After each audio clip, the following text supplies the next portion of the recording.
Hey everybody, welcome to Tech Recess. I am your host, Mike Larry, and joining me as always is Ben Boyd over there to my left. Ben, I know you told me you were going to tell me to shut up, but how you doing today, buddy? Shut up. Let's get to the show. We've got a really great guest. I want to talk to him more than I want to talk. We do, but we've got some good news. Just like last week we had some good news, or last episode. It was last week. Today's Monday. God, all the days are blurring together. Do you remember what the good news was last week? Due to that, we went live on LinkedIn for the first time ever. Now, there is a bad aspect to that as well. The bad aspect was our most recent video on YouTube has only 13 views now because all of our viewers are coming from LinkedIn. But it's still cool. It's fun to branch out. I do like the LinkedIn platform. I like the analytics that we can get from it because you can see where your viewers come from, what companies they're associated with it. But conversely, I like how YouTube allows the audience to engage with us better because on LinkedIn, we've got to refresh to see comments, whereas with YouTube, they're live right there. And so it makes it a lot easier to engage with our audience from YouTube, but you get a lot more analytical information from LinkedIn, which is kind of cool. What else do we have? We have some good news today. What was the good? Oh, the good news was we've got some stuff that we are giving away, right? We had a giveaway last week. We had Tenable, Mr. J Dunks, right, posed a challenge to our community. And what was the challenge? Do you remember? Challenge was the first person to install Nessus on their computer and run it and show a screenshot of them having it installed. Would win some swag from Tenable. And we did have a few submissions, but the challenge was for the first person that would send a screenshot in, they would actually win the nice little goodie bag. And so who was our winner for last week's giveaway? Our winner was our good friend Thomas Ginch from Tufin. Tom Ginch from Tufin. Tom, so either reach out to Ben and I again at technologyrecess@gmail.com, or Ben and I will reach out to you to get your shipping information over to Mr. Dunks, and we'll get your goodie bag shipped out to you. Like you said, man, today's a great episode, so let's go ahead and jump into it. And I like starting out just hearing you complain. So go to timeout and let's hear what you got to rant about for a while. Well, I'm going to complain a little bit, just a little bit, not too much, but I was out at Lowe's because something broke at my house and I had to go get something to fix it. And I noticed something that was interesting, and I could see a correlation between what's happening in the real world and what happens in the cybersecurity world all the time, let alone a pandemic or anything like that. I said pandemic. Aaron, Robert, or Bob, if you are watching, you take a drink or you boo or something.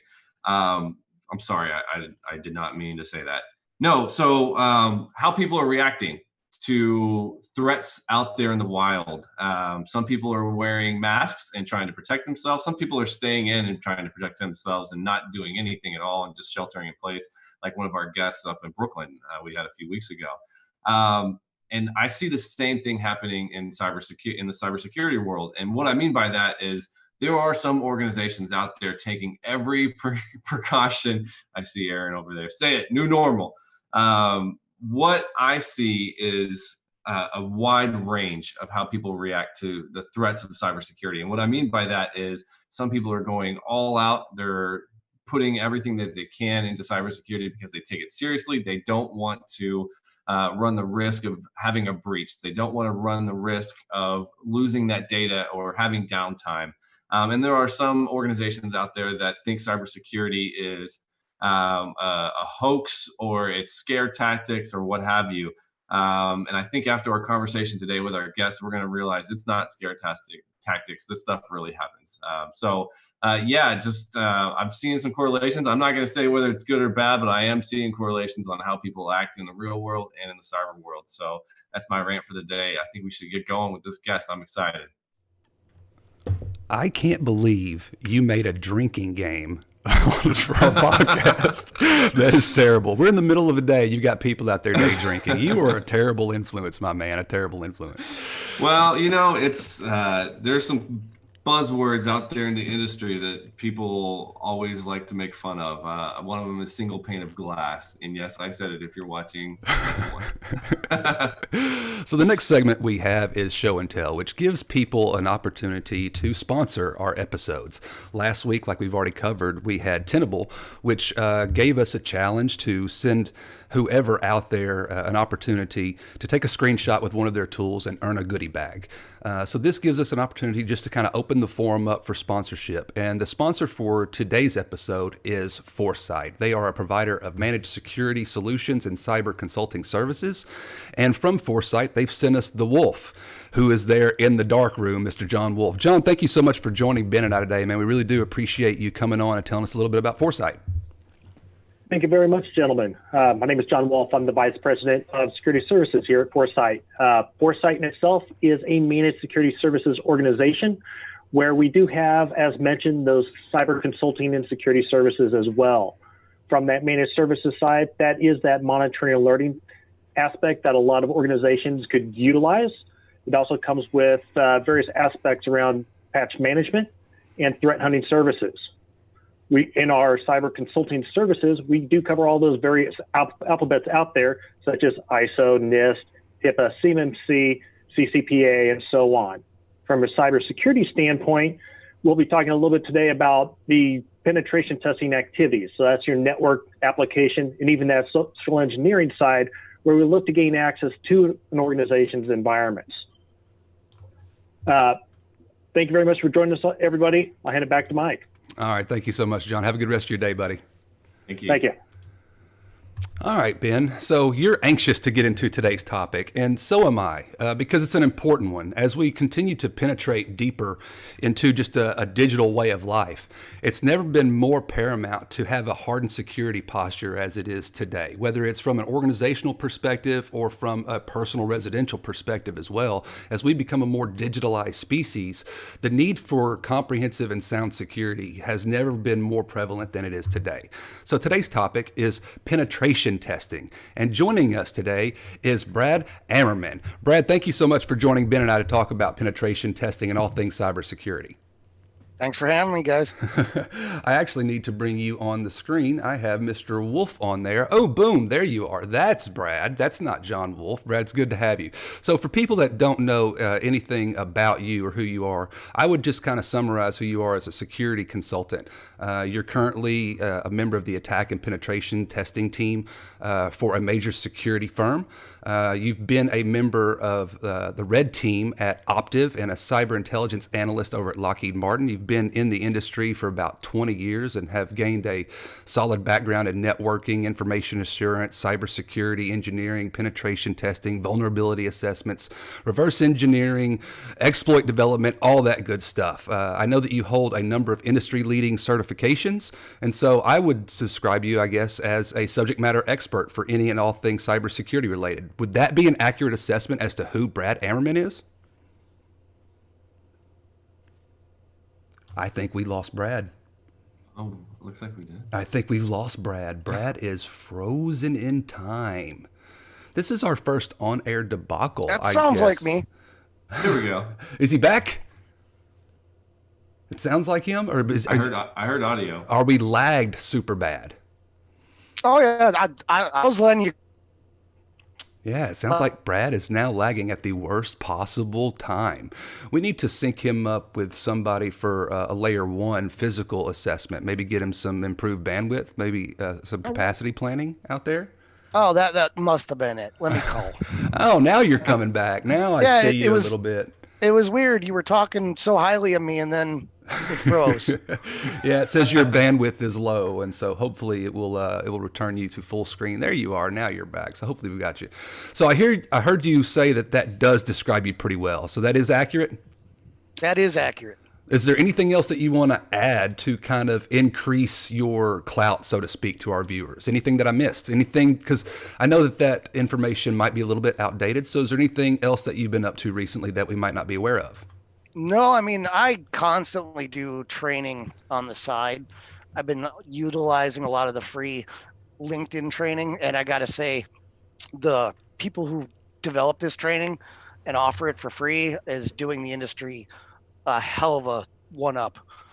I agree. There's a lot of, and we talked about it, I think, last week when we talked about continued education and certifications with Darian, that a lot of people, a lot of entities, corporations, LinkedIn being one, but also Harvard and all other multiple institutions are putting a lot of online curriculum out there for free. So that's really great.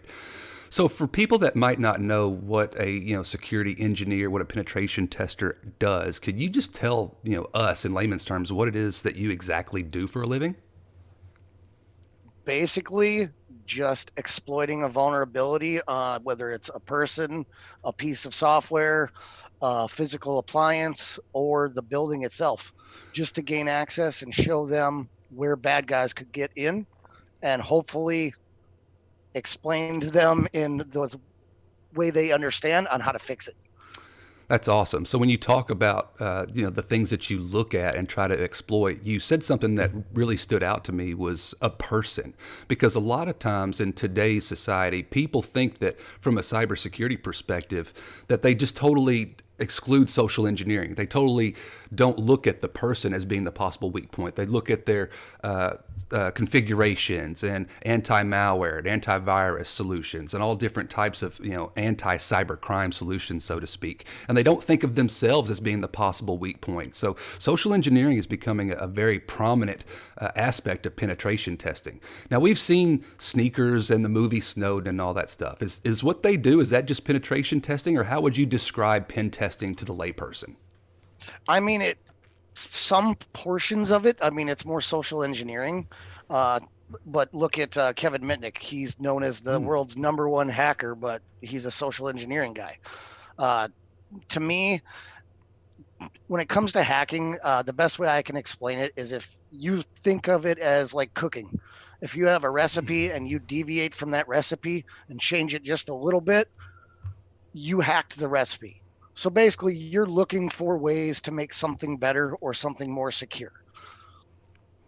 So it's not the sexy movie and TV where I'm seeing you break into the FBI and CIA and all that in 15 seconds with terminal windows up. And are you just dashing all of my dreams watching TV shows now, or? Oh yeah, it's hackers where you go through the cyberspace and it's doing all the swirly stuff. That's what your text on your terminal starts to look like, because you're just staring at a terminal all day. Usually, does it happen that fast? In 10 seconds, can you get into my network? It depends on how weak the network is. I mean, I have gotten domain admin credentials in a matter of 2 minutes just because of the way their traffic on the network was easily I could just sniff it. So on that line of thinking, has there ever been somewhere that you couldn't break into?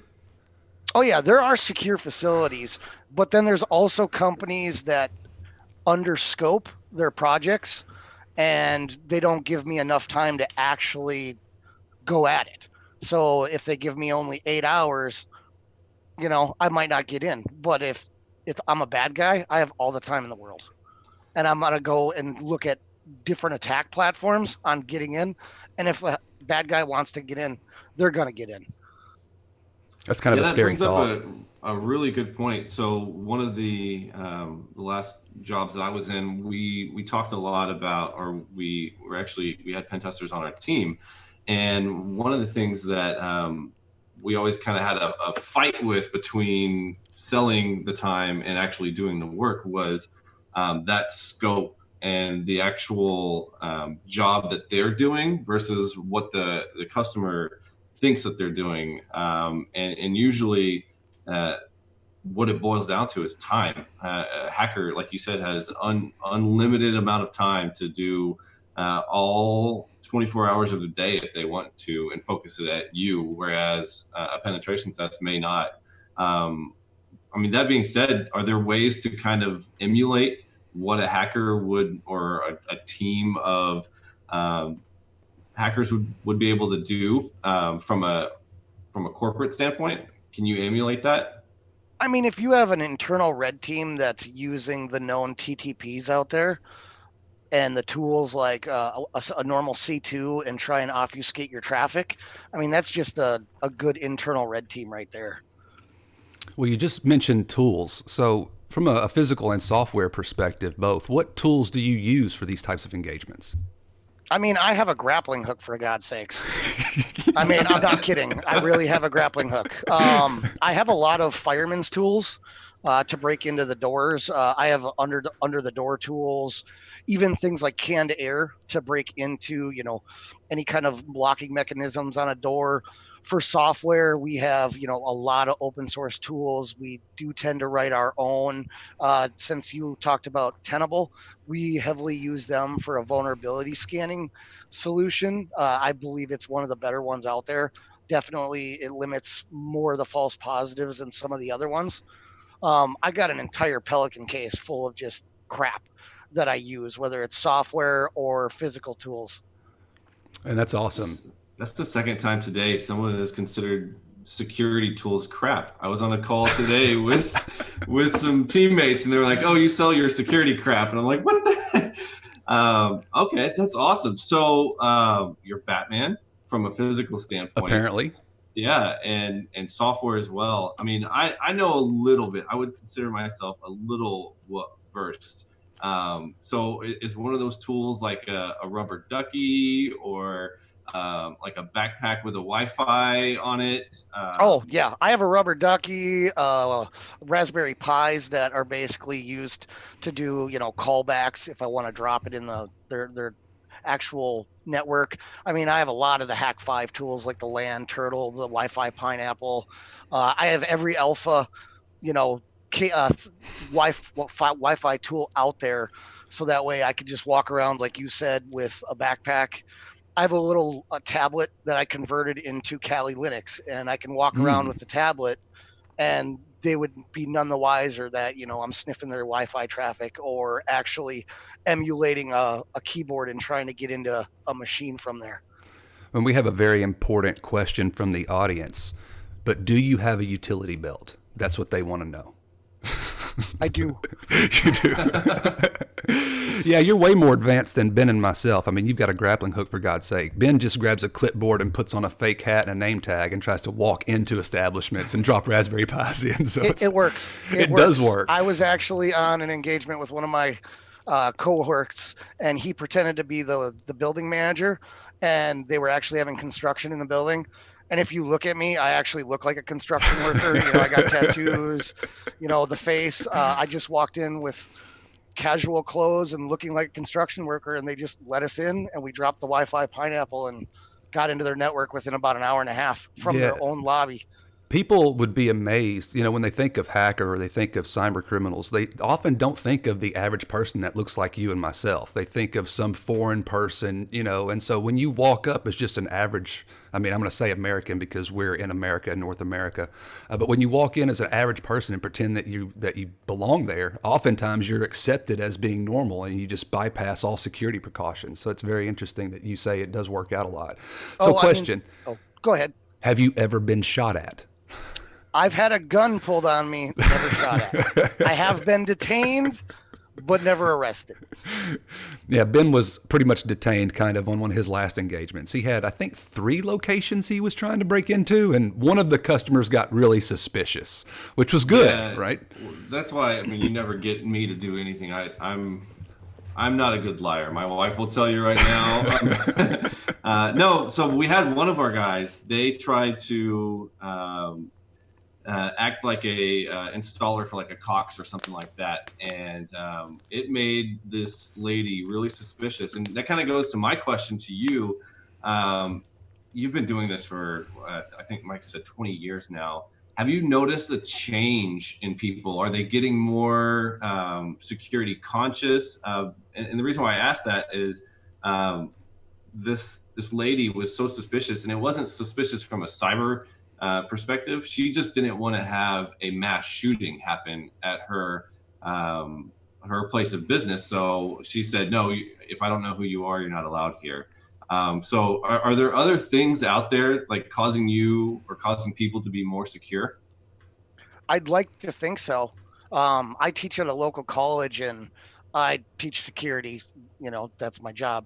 And I try and build security into their daily lives. But the downfall is humans have this built-in need to want to help someone. And that's what I exploit usually, because think of it this way.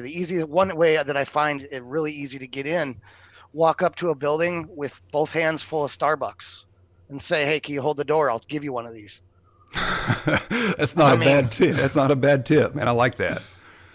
I've always just kind of stood there and pretended that I was on the phone trying to call my boss. And when someone walks up, just say, man, I left my badge on my desk and I can't get a hold of facilities. You mind letting me in? And I've gotten into, I'm not going to name any customers, but I've gotten into many locations just by standing there and pretending that I left my badge. So we have another question here, which is kind of pertinent to your being detained statement. Aaron asks, how have your tactics changed since the coal fire incident last summer?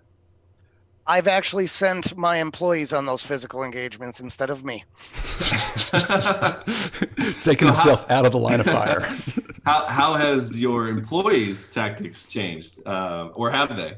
Well, we've basically, with Dave Kennedy putting out that new letter on how to, the get out of jail free letter that I had, I think 2 or 3 lawyers go through. We actually use that.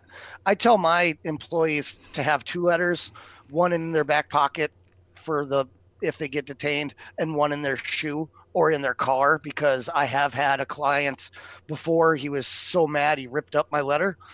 And if I wouldn't have had a backup, that would have been huge.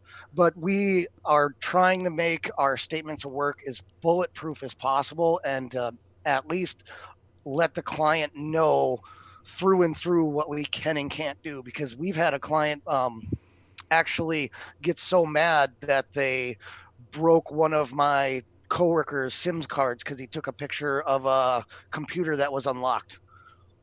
Oh, wow. So doing a security walkthrough assessment, taking a picture, just showing an unlocked workstation, the client got furious and broke a SIM card. Oh, yeah. They tossed his bag, they broke his SIM card, and he was walked off the premises right then and there. Wow. It's a bit excessive, but I like it. I like the response, right? So real quick, there's something that I want to cover super fast. So when we talk about, pen testing and assessing the security of an establishment, whether it's physical or whether it's virtual, what's the difference between pen testing and just vulnerability scanning, and how do they fit together? Well, pen testing, we pretty much try and go after, all the low hanging fruit, sensitive information, things like that. A vulnerability assessment is just a vuln scan and validate. So we run Nessus, we try and validate all the vulnerabilities and eliminate any of the false positives, and then just give them the report from there. There's no added manual testing showing man-in-the-middle attacks can be pulled off, passing the hashes, Kerberoasting, or any of those other known attack vectors. So no, go ahead. I was going to ask what would be a valid vulnerability, or what's the difference between an invalid vulnerability? I would think if a tool comes back and says, hey, you're vulnerable, that's a bad thing. Is that not necessarily the case? Sadly, it's not, because a lot of the banners could be misread, or they're not showing banners. So the tool thinks it's a very outdated version when it's not, or the vulnerability hasn't been updated in the tool yet to show a mitigation. I just had one with, I think it was a Cisco box that showed me it was vulnerable to some vulnerability out there, but the client came back with attestation from Cisco showing that they had the most updated version and that vulnerability didn't actually impact them. Gotcha. Okay. So that's where the validation comes into point, just so that way we're not sending, all our clients down a rabbit hole to try and fix all these things that don't need to be fixed. And fixing those things isn't as easy as just running an operating system update, or does it usually involve code, or what it all depends. Normally look like? Yeah. Okay. Because you're looking, so it could be a third-party tool, so you got to contact the vendor and see if they have a patch. Patching your systems, that's pretty easy, but if they don't have a WSUS or something like that to do it automatically, then they're walking around to each individual device. Same if you can't do it through group policy, you have to manually do it on the machine. When it comes to like hardware, you got to go and find a firmware update, which hopefully they have one. So there's tons of different remediations that can be anywhere from a 5-minute fix to weeks and weeks, because they just don't have the type of hardware in place to automate it.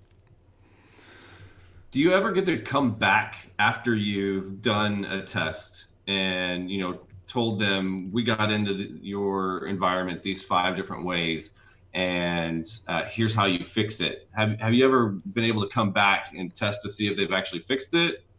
I've had multiple clients where I've worked with over the years, like 3 to 4 years, and sadly, they still usually have the same vulnerabilities. That's terrible. That's terrible.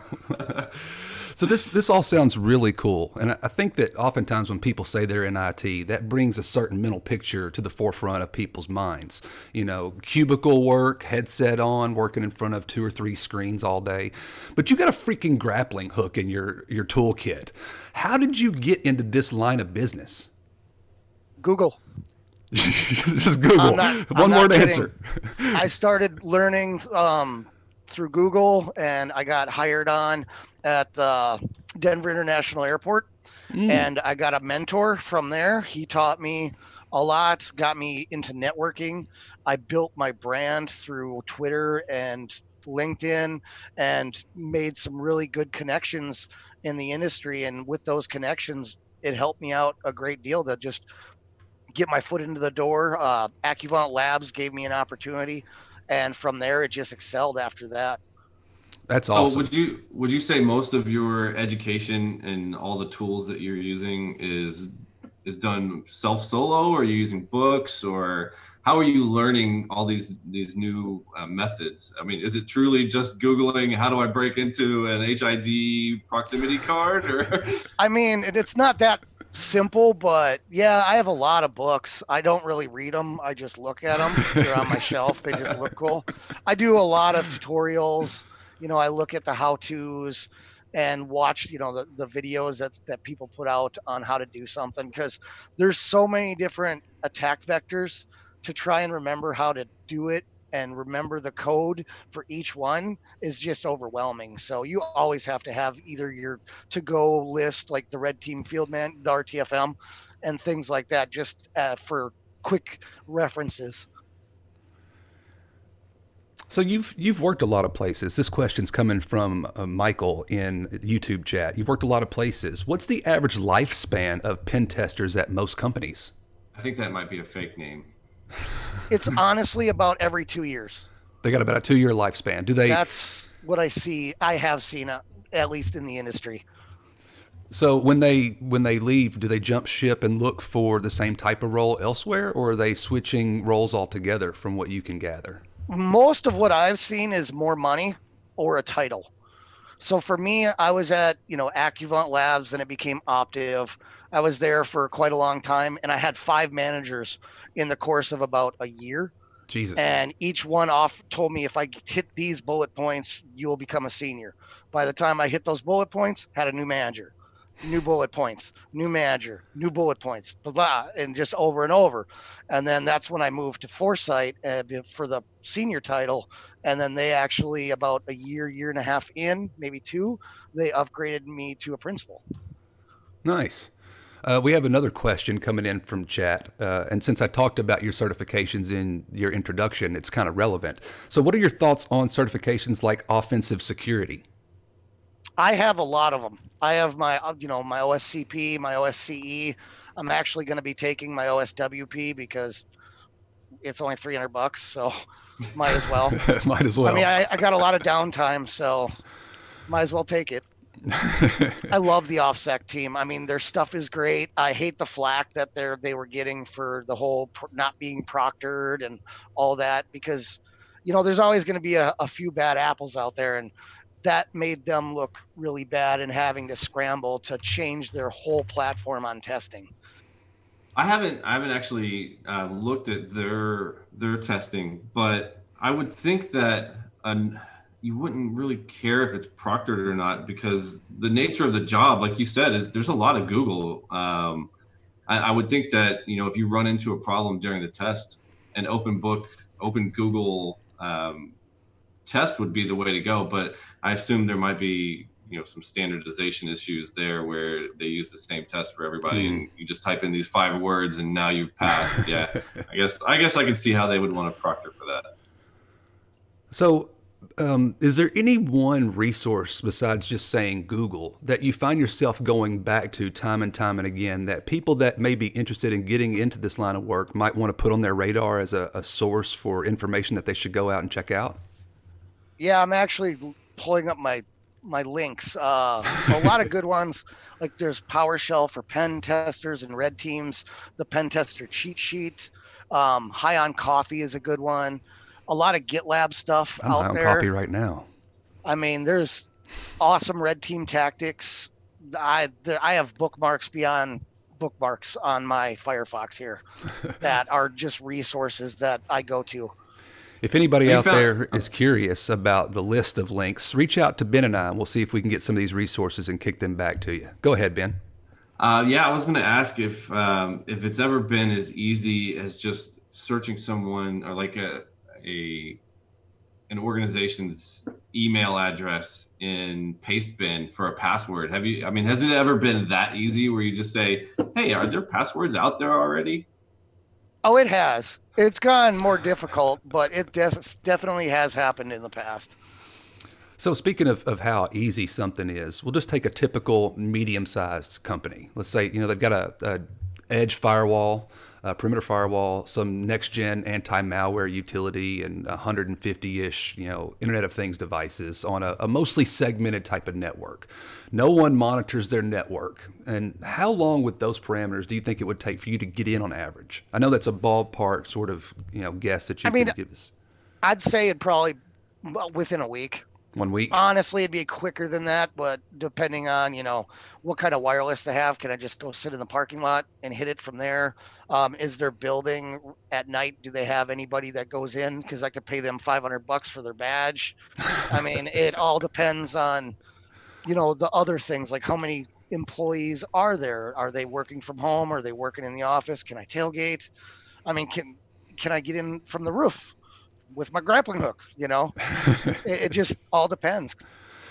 So when thinking about, pieces of the tech puzzle and how everything kind of fits together, what would you say is the most vulnerable piece of the tech puzzle out there today? I hate to say it, it's passwords. Oh, I thought you were going to say people. People are huge. Everybody says layer 8, but companies are finally getting more security awareness minded. At least what I've seen, and if they keep driving that and make security more of embedded in you, so that way when you're at home, you think in a security mindset, like your Wells Fargo and your Facebook better not be the same password. Once that gets ingrained in people, I think users won't be as, layer 8 vulnerability like people saying. It's just not having other protections in place with a password. Like implementing multi-factor wherever it's available, definitely do that. Yeah, two-factor authentication. Do you have any other recommendations? I mean, other than that, like hard keys, like YubiKey or anything like that? If you can do it, yeah, I have a password safe. Like each website that I have, I don't have the same password. I have over like 500 different passwords, but I'm using, a master password to unlock it. And that's it, in a secure area. So that way people would have to physically gain access to my house to be able to gain access to my passwords.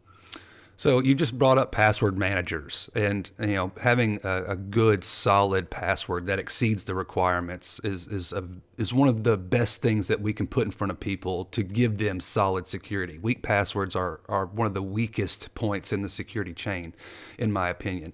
So can you talk to people real quick about password managers and how those help to keep their passwords actually secure? Because I know when I try to talk to people about them, they immediately think, well, now I have one point of failure with this one password manager password. So can you talk about how those help to maintain security for our passwords?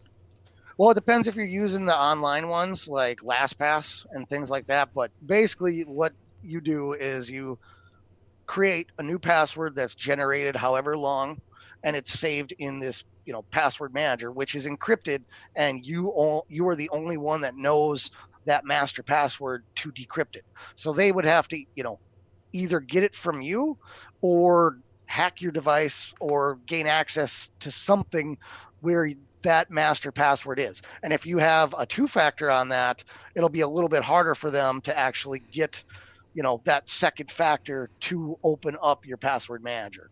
Yes, it is a single point of failure, but they take into account like encryption, and no, those keys aren't stored anywhere. So you know it or you don't. And if you don't and you forget it, you're not going to get your stuff back. We're about 35 minutes past the top of the hour, Ben, so I think we should start trying to kind of wrap this up. So, Brad, I want to ask you, do you have any last parting advice for those of us who don't wish to be hacked, breached, or have our files encrypted and held hostage? Shut off your computer. Easy step number one. Do you have a backup step number two? Honestly, the shutting off your computer is the only way. If somebody wants to get in, they're going to get in. If you want tech points that I give my students, don't download music, don't download porn.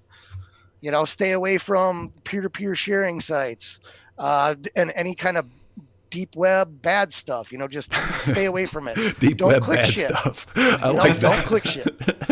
Because, especially if it comes in an email, don't click shit, because that's how you get nailed. Man, I'm terrible about leaving my computer on. I should probably start turning mine off now that you bring that up. I'm just like a target, just waiting to be hit. Control L. Bam. Bam, done deal. So, Ben, that's all I've got. Do you have any other questions for Brad before we turn him loose?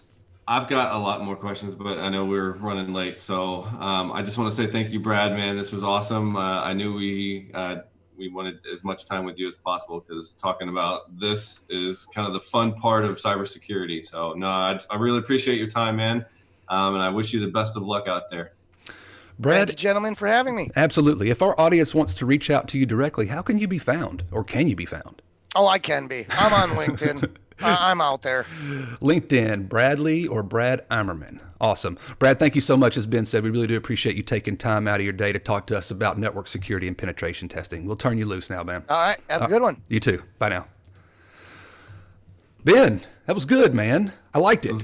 It was awesome. I've got an idea for another episode, passwords and like the future of passwords, and maybe getting rid of them altogether. So I think I could find a few vendors that might want to sponsor something like that. You see, that topic sounds very interesting to a security guy like you, but to the rest of us, I'm not sure we'll get a lot of views on something titled passwords. We can try. We can see. We'll see. Well, I am a nerd, yes. But today was a very important subject, an important topic for us to talk about. Like I said, kind of at the top of the hour, that as we move into being a more digitalized species, just as Brad said, we opened ourselves up to many more different attack vectors, so to speak. It's not just is our front door locked, or is our back window locked anymore. It's now we have the whole cyberspace to be aware of. So I'm going to go ahead and go to the kickoff call to action now, Ben, unless you have any closing. You do have closing comments. Do we have a giveaway? Did we already say that? We did not say that. Okay. The Wolf left us from Foresight without speaking about any of the swag that he was prepared to have marketing giveaway, but he was prepared to do some sort of challenge, some sort of giveaway. So can we put a challenge out there to our audience and then hold these guys accountable? Heck yeah. We can. The challenge would be, so last week, the challenge was installing Nessus and giving us a screenshot. This week, go to foresight.com, give us a screenshot of you sitting at foresight.com, send us an email to technologyrecess@gmail.com, or post it in a YouTube or LinkedIn comment, and we will choose one of you at random. So it won't be the first one this time, it will be whoever we choose at random. All right. Awesome. All right, Ben, I'm going to turn you loose so you can get back to your day job. We're about 39 minutes into this, so I got to wrap this bad boy up before we get put in the naughty corner. Later. All right, man. Take care. All right, everybody. The kickball kickoff, the call to action. And today was all about security. So I could say something security oriented, but I want to just kind of shift things. We're all dealing with the situation. I don't need to talk anymore about the COVID-19 stuff going on.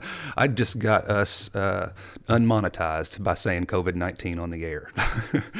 But what I want you guys to really do, and I know that I am doing it actively almost every single day, more and more so as each day passes. Just be appreciative. I cannot tell you how appreciative I'm going to be able to get on a plane and go get in front of a customer and have a face-to-face conversation again. The little day-to-day things that we take for granted and looked over just because it's normal now have been taken from us. And so just be appreciative, be humble, and be thankful for the things that we have, the privileges that we have, the lifestyle that we lead, because you never know when something like this unexpected could be thrown our way by life and take it all away. So that's it.